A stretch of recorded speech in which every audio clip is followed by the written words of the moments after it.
बिस्मिल्लाहिर्रहमानिर्रहीम। अस्सलामु अलैकुम dear students, this is Farhan Hameed. हमारा ऑनलाइन लेक्चर्स का सिलसिला मैथमेटिक्स के हवाले से शुरू हो रहा है और सेकंड ईयर मैथमेटिक्स को हम इसमें डील करेंगे। जो एफएससी, आईसीएस और जनरल साइंस के स्टूडेंट जो हैं वो पढ़ते हैं। बुक इसमें जो फॉलो की जाएगी वो पंजाब टेक्स्ट बुक है, जो पंजाब के तमाम बोर्ड्स के अंदर यूज़ की जाती है और पेपर भी इसी बुक में से बनाया जाता है। लिहाजा इसी बुक को हम थ्रू आउट फॉलो करेंगे। तो आज हम बात करेंगे चैप्टर 1, जिसका नाम फंक्शंस एंड लिमिट्स है, और पहले लेक्चर में कवर करेंगे इंट्रोडक्शन टू फंक्शन। फंक्शन का एक बुनियादी तारुफ कराएंगे, फिर डिफाइन करेंगे फंक्शन को मैथमेटिकली और रिप्रेजेंटेशन कैसे होती है उस पर बात करेंगे। फिर ये चेक करेंगे कि फंक्शन होना या ना होना, इसके लिए हमारे पास क्या क्या रूल्स हैं और कैसे हम पता लगा सकते हैं कि कोई रिलेशन हमारे पास फंक्शन है या नहीं। और फिर हम फाइनली डिस्कस करेंगे फंक्शन की डिफरेंट टाइप्स को और उनके ऊपर डिफरेंट कंडीशंस के तहत देखेंगे उनकी क्या कंडीशंस बनती हैं और क्या शक्ल बनती है। चलिए शुरू करते हैं। Introduction to function. हमारी रोज़मर्रा ज़िंदगी में हमारे सामने बहुत सारी ऐसी सिचुएशन आ रही होती हैं जिसमें एक क्वांटिटी किसी दूसरी क्वांटिटी पर डिपेंड कर रही है। इस तरह के रिलेशनशिप को हम फंक्शन का नाम दे सकते हैं। फॉर एग्जांपल, मीट की डिमांड जो है डिपेंड करती है उसकी प्राइस पर। इसी तरह एयर पोल्यूशन जो है ये डिपेंड करती है number of cars on the road. यानी एक वेरिएबल दूसरे वेरिएबल पर डिपेंड कर रहा है। इसको हम एक बुनियादी तौर पर फंक्शन की बेस कह सकते हैं। इसी तरह circumference of circle depend upon the radius of the circle. जितना ज़्यादा उसका रेडियस होगा उतना ही उसका सर्कमफ्रेंस होगा। अब हम डिफाइन करते हैं जी फंक्शन को। A function is a relation between set of inputs and a set of permissible outputs with the property that each input is related to exactly one output. ये एक रिलेशन है input values और output values के दरमियान, और output values ऐसी values जो कि एक्सेप्टेबल वैल्यूज हों या फाइनाइट वैल्यूज हों। और इसमें एक अहम बात हमें ध्यान में रखनी है कि जो हर इनपुट है उसके अगेंस्ट एक ही आउटपुट आ रही हो। यानी एक इनपुट पर दो डिफरेंट आउटपुट हमें नहीं मिलनी चाहिए। अगर ऐसा हो रहा होगा तो वो फंक्शन नहीं होगा। फंक्शन को हम एक मशीन के तौर पर भी समझ सकते हैं कि एक ऐसी मशीन है जिसके अंदर आप इनपुट देते हैं और वो उसके बदले में वो आपको आउटपुट देता है। इसको इस डायग्राम से अगर आप देखो कि ये एक फंक्शन, ये एक मशीन है, इसको आपने इनपुट दिया और रिटर्न में वो आपको क्या दे रही है, आउटपुट दे रही है। तो फंक्शन एज अ डिवाइस और एज अ मशीन भी आप समझ सकते हैं। अब देखते हैं इसकी मैथमेटिकल डेफिनेशन क्या है। पहले जो हमने डेफिनेशन बयान की उसको सिंपल अल्फाज में हमने देखा था। अब मैथमेटिकली हम फंक्शन को किस तरह डिफाइन करते हैं वो देखते हैं। A function f from set x to set y is a rule that assigns to each element x of capital X a unique element y in capital Y। अब सिंबॉलिकली इसको हम कैसे लिखते हैं, एफ एक्स टू वाई, और इसको read यूँ किया जाता है F is function from X to Y. यहाँ पे आगे चल के हम देखेंगे सेट एक्स क्या होता है और सेट वाई क्या होता है। अभी आप इसको ये देख लें कि एफ यहाँ पे फंक्शन को रिप्रेजेंट कर रहा है, एक्स उसका इनपुट है, वाई उसकी आउटपुट है। जी अब देखते हैं ये कैपिटल एक्स क्या है। Capital X is the set of input values. Capital x set of input values है। स्मॉल एक्स वैल्यूज या एलिमेंट्स हैं कैपिटल एक्स, यानी कैपिटल एक्स एक सेट है, स्मॉल एक्स के अंदर उसके अंदर पाए जाने वाली तमाम वैल्यूज हैं, और ये जो वैल्यूज हैं इनको हम प्री इमेजेस भी कहते हैं। प्री इमेजेस ये ऑब्जेक्टिव में भी पूछा जा सकता है, set of input values are also called pre images. Y जो कैपिटल वाई है ये सेट ऑफ आउटपुट वैल्यूज है, और स्मॉल वाई इसके अंदर जो मौजूद वैल्यूज हैं या एलिमेंट्स है उसको रिप्रेजेंट करता है, और इनको हम इमेजेस भी कहते हैं। यानी स्मॉल एक्स को हम प्री इमेजेस और स्मॉल वाई को हम इमेजेस कहते हैं। कैपिटल एक्स इनपुट्स का सेट है, कैपिटल वाई जो है ये आउटपुट का सेट है। How to represent a function, function को रिप्रेजेंट किस तरह किया जाता है। देखिए जी, अगर स्मॉल वाई बिलोंग करे कैपिटल वाई से और स्मॉल एक्स बिलोंग करे capital X, under function F we write it as y is equal to f of x, y is equal to f of x, that is y is function of x। तो ये पढ़ेंगे y is function of x, यहाँ पे जो x है ये input values हैं, ये जो y है ये क्या है, आउटपुट वैल्यू। अगर इसको हम इस तरह लिख दें x is function of y, तो x बाहर आ जाएगा और y अंदर चला जाएगा, वहां पर y जो है वो इनपुट हो जाएंगे और x जो है वो आउटपुट हो जाएगा। Domain and range of a function, अभी हमने जिक्र किया था कि फंक्शन के अंदर हमें इनपुट वैल्यूज देनी होती हैं और आउटपुट वैल्यूज देनी होती है। अब उसी बुनियाद पे हम क्या करते हैं, यहाँ पे दो टर्म्स और इन्वॉल्व हो जाती हैं जिनको हम डोमेन एंड रेंज कहते हैं। तो पहले देखते हैं कि डोमेन क्या है। The set of all possible input value of a function is called domain of a function. किसी भी फंक्शन के अंदर जो इनपुट वैल्यू की जा सकती हैं उसका जो सेट है उसको हम डोमेन ऑफ द फंक्शन कहते हैं। Whereas the set of all possible output value of a function is called range of the function, और जो भी उसकी ऑल पॉसिबल आउटपुट वैल्यूज आ रही होंगी उसका जो सेट बना दोगे तो वो सेट क्या कहलाएगा, रेंज ऑफ द फंक्शन। इसको एक और तरीके से आप दे सकते हैं, if F function x to y is a function from x to y, then domain of f is capital X and the range of f is subset of y containing all images। अब capital y जो domain होती है किसी function में, ये capital Y के बराबर भी हो सकती है और कैपिटल Y से कम भी हो सकती है। सेट की सूरत में जब हम कहेंगे उससे कम हो सकती है तो फिर वो उसका सबसेट हो जाएगा। अब रेंज जो है वो कैपिटल वाई या कैपिटल वाई का सबसेट हो सकती है, लेकिन डोमेन जो है वो कैपिटल एक्स की होगी। डोमेन जो है वो जो कैपिटल एक्स का सेट है उससे कम नहीं होगी, वरना वो फंक्शन की जो डेफिनेशन है वो वायलेट हो जाएगी। नोटेशनली हम इसको यूँ लेकर चलते हैं, domain of F is equal to capital X, range of F is equal to F of X, and X belongs to capital X is a subset of capital Y. यानी F of X ये जो outputs आएंगी, और output कैसे आएंगी, जब हम x की वो वैल्यूज पुट करेंगे जिनका ताल्लुक कैपिटल एक्स के साथ है। यानी ये एक्स की वैल्यू इस फंक्शन में पुट होंगी और ये एक्स की वैल्यूज कहाँ से आएंगी, इस कैपिटल एक्स वाले सेट में से। उससे जो आंसर्स बनेंगे वो एक सेट क्रिएट होता जाएगा, और वो जो सेट होगा वो इस कैपिटल सेट जो है या तो इसके बराबर आ जाएगा या फिर इसका सबसेट होगा, जिसको हम उस फंक्शन की क्या कहेंगे, रेंज कहेंगे। क्लियर होगी बात, आगे बढ़ते हैं।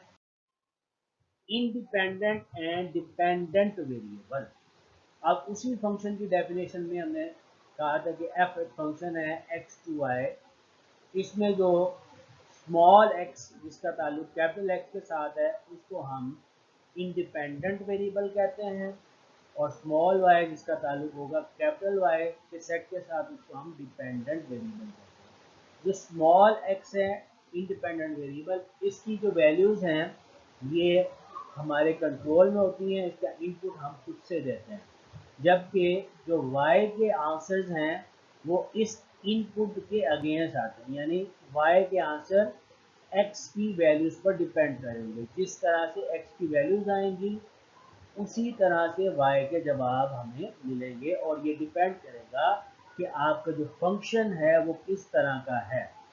इसको समझने के लिए अगली स्लाइड को जरा देखें तो आपको बात समझ जाएगी। जी, what a function does, function क्या काम करता है। एक फंक्शन जो भी है वो क्या करता है, वो इंडिपेंडेंट वेरिएबल के ऊपर कुछ वर्किंग करता है। उस वर्किंग के नतीजे में जो आउटपुट आती है या जो रिजल्ट आता है, वो रिजल्ट जो है वो डिपेंडेंट वेरिएबल बन जाता है। इसको समझने के लिए एक एग्जांपल देखें। फॉर एग्जांपल हमारे पास एक फंक्शन है y equal to X square. अब इस फंक्शन में क्या वर्किंग होगी, ये फंक्शन इंडिपेंडेंट वेरिएबल x का स्क्वायर करेगा और प्रोड्यूस करेगा dependent variable y। X square, X यहाँ पे हमारा इंडिपेंडेंट वेरिएबल है, तो जो भी वैल्यू इनपुट होगी वो उसका कर देगा स्क्वायर, और जो नतीजा होगा उस स्क्वायर का उसको वो वाई वेरिएबल को दे देगा। इसको एक मिसाल से ये भी देखें आप। फॉर इंस्टेंस हम कंसीडर करते हैं कि x इज इक्वल टू 2 है, then the function will make it y is equal to 4 after squaring the input value 2 of independent variable। तो इंडिपेंडेंट वेरिएबल की वैल्यू 2 आपने इनपुट की, फंक्शन ने उस पर वर्किंग क्या की, उस 2 को बना दिया स्क्वायर करके 4, और वो 4 जो वैल्यू है ये एलोकेट हो गई किसको, हमारे डिपेंडेंट वेरिएबल y को। तो ये है जी जो फंक्शन का काम है, इनपुट को लेना, जैसे पहले हमने बयान किया एक मशीन के तौर पे, इनपुट को लेना, उस पर कुछ वर्किंग करना और उसके अगेंस्ट एक आउटपुट प्रोड्यूस कर देना, और वो आउटपुट जो है वो हमारा इंडिपेंडेंट वेरिएबल वैल्यू इनपुट करके हमारा डिपेंडेंट वेरिएबल क्रिएट हो जाता है। चेकिंग फॉर द फंक्शन या चेकिंग द फंक्शन। अब हम देखना चाहते हैं कि कोई रिलेशन हमारे पास आया है, वो फंक्शन है या नहीं। A relation between dependent and independent variable may or may not be a function। कोई भी जो रिलेशन है ये फंक्शन हो ये ज़रूरी नहीं है, लेकिन हर फंक्शन जो होता है वो रिलेशन लाजमी होता है। अब ये देखना कि कोई जो रिलेशन है वो फंक्शन कब बन जाता है, उसको हम किस तरह से चेक कर सकते हैं कि ये एक फंक्शन है या सिर्फ एक रिलेशन है। इसके लिए हम दो अप्रोचेस यहाँ पे प्रेजेंट करेंगे। उनमें से पहली अप्रोच है judging from the functional relation. Equation की मदद से हम उसको जज करेंगे, उसकी इक्वेशन को देखते हुए हम बताएंगे कि क्या ये फंक्शन है या नहीं। और दूसरी हम जो अप्रोच यहाँ पे यूज़ करेंगे इसे हम कहते हैं वर्टिकल लाइन टेस्ट या ग्राफ मेथड। तो इनको हम बारी बारी देखते हैं। Judging from functional relation, rule क्या है जी, a dependent variable expressed in the form of independent variable will be a function of independent variable if power of dependent variable is linear। यानी आपने डिपेंडेंट वेरिएबल को इन terms of independent variable express कर दिया। अब आपने ये देखना है कि आपके डिपेंडेंट वेरिएबल की वैल्यू क्या है, पावर। अगर वो पावर लीनियर है तो आपके पास जो फंक्शन है वो है, अगर वो पावर लीनियर नहीं है तो वो फंक्शन नहीं है। फॉर एग्जांपल ये y is equal to X plus 4, यहाँ y की आप वैल्यू देखें होल पावर 1 के साथ है, तो ये एक फंक्शन की एग्जांपल है। Here y is function of x। और अगर यहाँ पे आप x in terms of y present कर दें, यानी यहाँ से अगर आप x की वैल्यू निकाल लें जो कि y minus 4 whole divide by 2 बनेगी, तो भी x y का फंक्शन होगा। एक और एग्जांपल देखें, X square plus Y square is equal to 4। ये एक सर्कल की इक्वेशन है जिसका रेडियस 2 है। अगर यहाँ पे हम इसको in terms of y represent करते हैं तो आ जाता है Y square is equal to 4 minus X square. यहाँ पर आप गौर करें y की जो पावर है वो लीनियर नहीं है बल्कि स्क्वायर है। Since power of y is not linear, so y is not function of x। इसी तरह अगर आप इन टर्म्स ऑफ एक्स देखना चाहते हैं कि क्या x फंक्शन है या नहीं y का, तो x के टर्म्स में आपने एक्सप्रेस कर दिया, यहाँ पर x की पावर देखें 2 है, लिहाजा x यहाँ पर y का फंक्शन नहीं है। क्लियर होगी बात। अब सवाल ये पैदा होता है कि पावर लीनियर को हमने फंक्शन कह दिया और पावर जब स्केयर आई तो उसको फंक्शन क्यों नहीं कहा। इसको अब इस मिसाल से ज़रा समझते हैं। सवाल हमने ये अपने सामने रखा है कि Y square is equal to 4 minus X square is not a function. तो जब हम इसको लीनियर में कन्वर्ट करते हैं तो हमें दोनों तरफ स्केयर रूट लेना पड़ेगा। तो y is equal to plus minus square root of 4 minus X, क्योंकि स्क्वायर रूट लिया तो हमें प्लस माइनस इन्वॉल्व कराना पड़ेगा। अब इस प्लस माइनस की इन्वॉल्वमेंट से क्या होगा, for each input of x there will be 2 output values of y। x की एक वैल्यू के अगेंस्ट y के दो जवाब आएंगे। फॉर एग्जांपल अगर आप x 0 रखते हैं तो y के जवाब आएगा प्लस माइनस 2। तो ये फंक्शन की डेफिनेशन के अगेंस्ट है, which is against the definition of function. उसमें हमने कहा था एक इनपुट के अगेंस्ट एक ही आउटपुट होगी, एक से ज़्यादा आउटपुट नहीं होगी। तो यहाँ पर क्या होगा कि एक से ज़्यादा आउटपुट मिल रही होगी एक इनपुट पर, ज़्यादा ये फंक्शन की डेफिनेशन वायलेट हो जाती है। अब एक जनरल रूल इसका समझ लें, कोई भी ओड पावर हो डिपेंडेंट वेरिएबल की 1, 3, 5 फोन, इसको हम लीनियर पावर में कन्वर्ट कर सकते हैं प्लस माइनस इंट्रोड्यूस किए बगैर। यानी जब हम क्यूब रूट लेते हैं, फिफ्थ रूट लेते हैं, तो हमें जो एक तरफ जो है प्लस माइनस लगाने की ज़रूरत नहीं होती, क्योंकि अगर फंक्शन नेगेटिव है तो नेगेटिव का क्यूब नेगेटिव ही होता है, फंक्शन पॉजिटिव है तो पॉजिटिव का क्यूब पॉजिटिव ही होता है, इसलिए प्लस माइनस लगाने की ज़रूरत नहीं है। पावर के साथ जो भी उसका साइन आ रहा है लीनियर में वही साइन इन्वॉल्व हो जाता है। लिहाजा कोई भी पावर अगर आ गई जो कि ओड के अंदर है तो वो लीनियर में कन्वर्ट हो सकती है और वो प्लस माइनस के बगैर कन्वर्ट होगी, लिहाजा वो फंक्शन बनेगा। और अगर पावर इवन हो, स्केयर 4, 6 एंड सो ऑन, इसको आप प्लस माइनस के इंट्रोडक्शन के बगैर लीनियर में कन्वर्ट नहीं कर सकते। तो जब आप इसको प्लस माइनस के बगैर लीनियर में कन्वर्ट नहीं कर सकते तो फिर ये फंक्शन भी नहीं होगा, क्योंकि प्लस माइनस की वजह से एक इनपुट के अगेंस्ट आपको दो आंसर मिल रहे होंगे।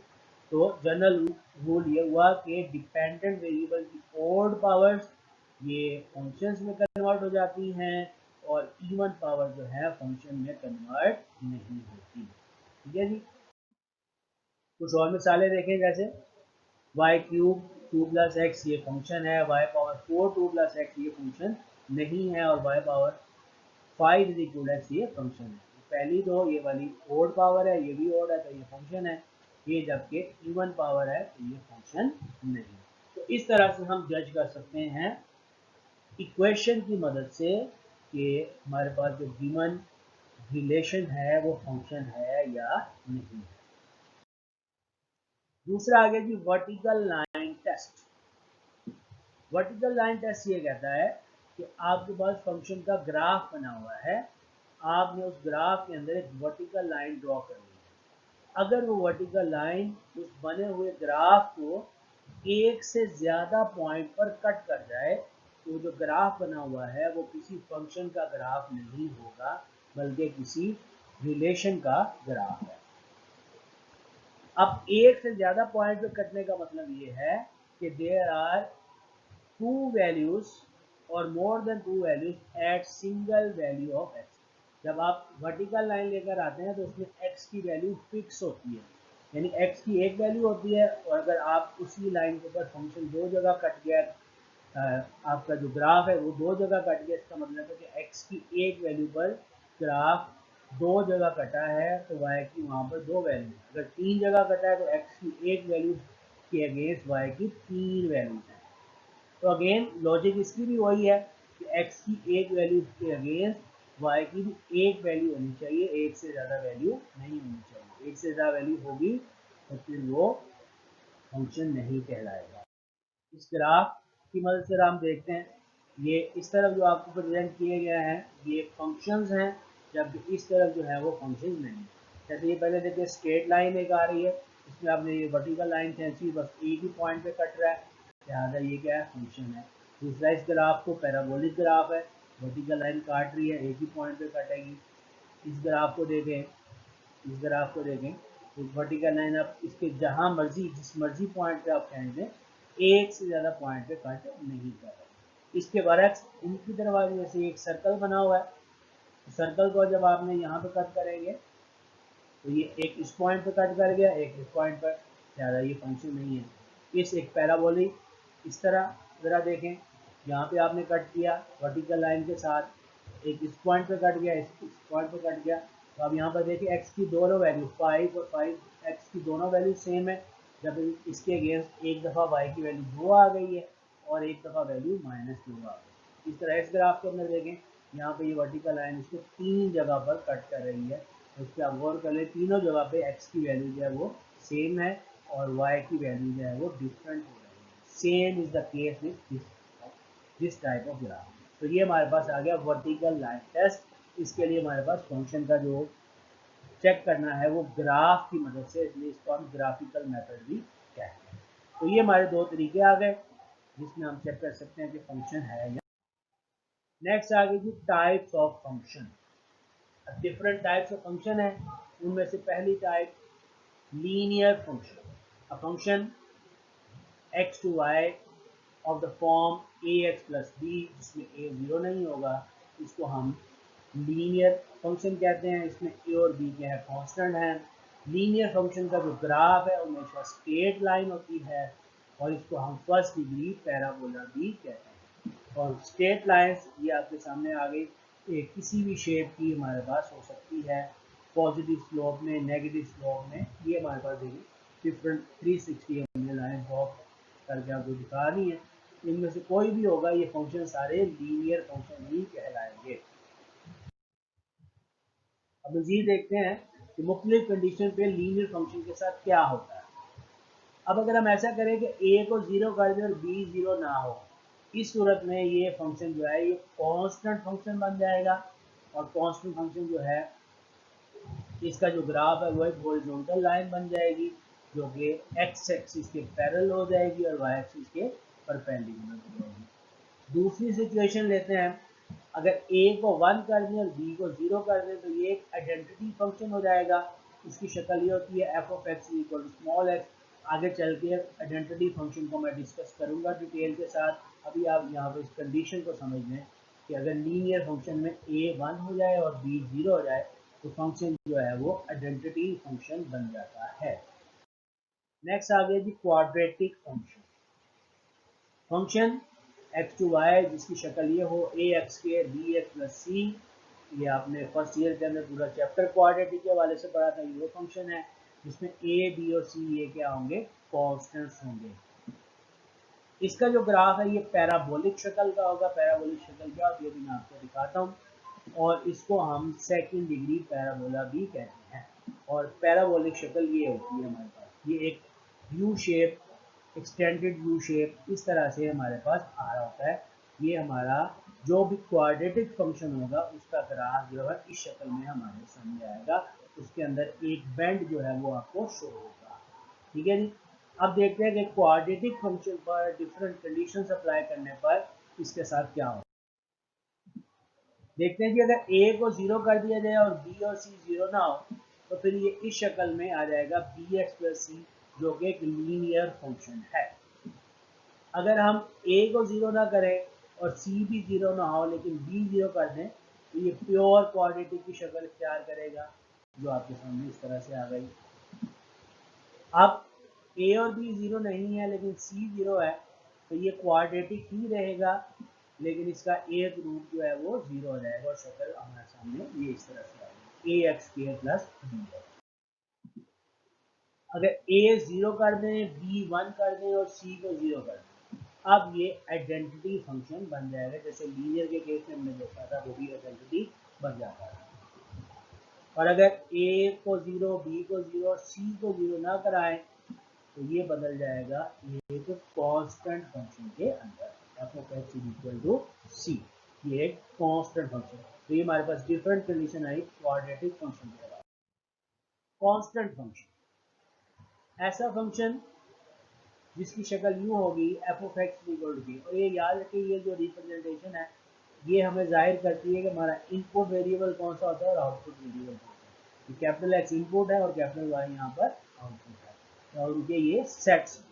ऐसा फंक्शन जो के यानी किसी कांस्टेंट के बराबर है एक्स की तमाम वैल्यूज के लिए, उसको हम कांस्टेंट फंक्शन कहते हैं। For example F of X is equal to 5। The output of constant function is fixed, constant and does not depend upon the input. यहाँ पे आप इनपुट जो मर्जी लेकर आ जाएं, कांस्टेंट फंक्शन की आउटपुट पर कोई फर्क नहीं पड़ेगा, वो जिस तरह से है वो वही रहेगा, यानी कोई भी इनपुट इसकी आउटपुट को डिस्टर्ब नहीं करेगा। और इसका जो ग्राफ होता है वो एक हॉरिजॉन्टल लाइन होती है, जो लाइन जो है पैरेलल टू एक्स एक्सिस आपको मिलती है या परपेंडिकुलर टू वाई एक्सिस। दूसरा आ गया जी आइडेंटिटी फंक्शन। पीछे मैंने जिक्र किया था कि आगे चल के एक्सप्लेन करूंगा। आइडेंटिटी फंक्शन ऐसा फंक्शन है, अब यहाँ पर गौर कर लो, ऑब्जेक्टिव में बहुत अहम है, ये एक्स टू एक्स ही है, यानी इसकी इनपुट और आउटपुट जो है वो सेम, और ये function F of X equal to small X है, एक्स की तमाम वैल्यूज के लिए, यानी जो इसकी इनपुट है वही इसकी आउटपुट है, यानी जो इसके प्री इमेजेस हैं उसके इमेजेस भी वही हैं, जो इनपुट है वही आपको आउटपुट मिलेगा। और जब इनपुट और आउटपुट सेम है तो इसकी डोमेन और रेंज भी क्या होगी, एक सेम सेट ही होगा, डिफरेंट सेट नहीं होंगे। और इसके जो ऑर्डर पेयर है वो इस शक्ल के होंगे, एक्स कॉमा एक्स, आप वाई कॉमा वाई भी कह सकते हैं, जो वैल्यू एक्स की होनी है वही वैल्यू वाई की होनी है, और ऑर्डर पेयर की शक्ल इस तरह बनेगी 0 0 1 0 1 1 2 2 एंड सो ऑन। और जब आप इसके ग्राफ की बात करेंगे तो इसके ग्राफ जो है वो एक 45 डिग्री लाइन होगी, जो कि पहले और तीसरे क्वाड्रेंट को बाइसेक्ट कर रही होगी। ये शक्ल आपके सामने आएगी, ये 45 डिग्री लाइन है, इसमें इस तरफ से जो एक्स की वैल्यू मिलेगी इस तरफ से ही वाई की वैल्यू, यानी यहाँ से एक्स का 5 है, वाई का 5 है, एक्स का 10 है, वाई का 10 है, इधर से 15 उधर से भी 15। तो इसको हम कहते हैं आइडेंटिटी फंक्शन, और उसके ऊपर डिफरेंट कंडीशंस। जी तो जी नेक्स्ट आ गया हमारा पॉलिनोमियल फंक्शन। ये फंक्शन इस शक्ल का होता है, a n x power n, a n minus one x power n minus one up to so on a naught. ये फंक्शन आप छोटी क्लासेस के अंदर भी देख चुके हैं। इसमें a n minus one up to a naught, इनको हम रियल कांस्टेंट होना ज़रूरी है, और इनके जो एक्सपोनेंट है power N N minus one, ये नॉन नेगेटिव रियल कांस्टेंट होते हैं। अब अगर ये पावर एन होगी तो उसको हम पॉलिनोमियल ऑफ डिग्री एन कहते हैं, इसकी पावर एन हो, जैसे ये हाईएस्ट पावर यहाँ पे एन आ रही है तो ये पॉलिनोमियल ऑफ डिग्री एन है। इसकी दो मिसालें, पहले हमने ये दो फंक्शन देखे हैं, लीनियर फंक्शन और क्वाड्रेटिक फंक्शन। ये पॉलिनोमियल फंक्शन की एग्जांपल है। लीनियर फंक्शन जो है वो फर्स्ट डिग्री पॉलिनोमियल है, और क्वाड्रेटिक फंक्शन जो है ये सेकंड डिग्री का पॉलिनोमियल होता है। नेक्स्ट हमारे पास आ गया रैशनल फंक्शन। ऐसा फंक्शन जो न्यूमिनेटर और डिनोमिनेटर की फॉर्म में हो, जैसे एफ ऑफ एक्स और क्यू ऑफ एक्स। यहाँ पे एफ ऑफ एक्स और क्यू ऑफ एक्स ये पॉलिनोमियल्स होंगे, और पॉलिनोमियल जो हमने अभी इससे पहली स्लाइड में डिफाइन किए, और जो डिनोमिनेटर वाली पॉलिनोमियल है ये जीरो ना हो, जिसको हम रैशनल फंक्शन कहते हैं। अदर फंक्शन, कुछ फंक्शंस जो है वो हमने डिटेल से ऊपर डिस्कस कर दी हैं। इनके अलावा भी और फंक्शंस हैं हमारे पास, जैसे hyperbolic functions, inverse hyperbolic functions, explicit, implicit, parametric functions and even and odd function. इनमें हाइपरबोलिक फंक्शन, पैरामीट्रिक और इवन एंड ओड, इससे रिलेटेड हमारे पास पहली एक्सरसाइज के अंदर क्वेश्चंस भी हैं, लिहाजा उनके साथ ही हम इन फंक्शंस को डिफाइन करेंगे और डील करेंगे। और इसके अलावा कुछ फंक्शन ऐसे हैं जो आप फर्स्ट ईयर में पढ़ चुके हैं, जैसे trigonometry function, inverse trigonometry function, logarithmic function और एक्सपोनेंशियल फंक्शन। लिहाजा यहाँ पे इनकी डिटेल्स की हमें ज़रूरत नहीं है, इनसे हम ऑलरेडी वाकिफ़ हैं। तो डियर स्टूडेंट्स, ये आज का हमारा लेक्चर मुकम्मल होता है। आपसे रिक्वेस्ट है कि आप लेक्चर को सुने, कोई चीज़ समझ नहीं आती तो रिपीट कीजिए उसको, इससे अपने नोट्स बनाएं। नोट्स बनाने का फ़ायदा ये होगा कि आप अच्छी तरह से समझ सकेंगे और आपके पास ये recorded in your own handwriting आ जाएगा। आपको कोई मसला हो तो आप कमेंट सेक्शन में आ सकते हैं, डायरेक्टली मुझसे रब्ता कर सकते हैं। कुछ स्टूडेंट्स के लिए हमने व्हाट्सएप ग्रुप भी बनाया हुआ है, उस ग्रुप में आकर आप जो है अपने सवाल पूछ सकते हैं। तो आज के लिए अल्लाह हाफ़िज़।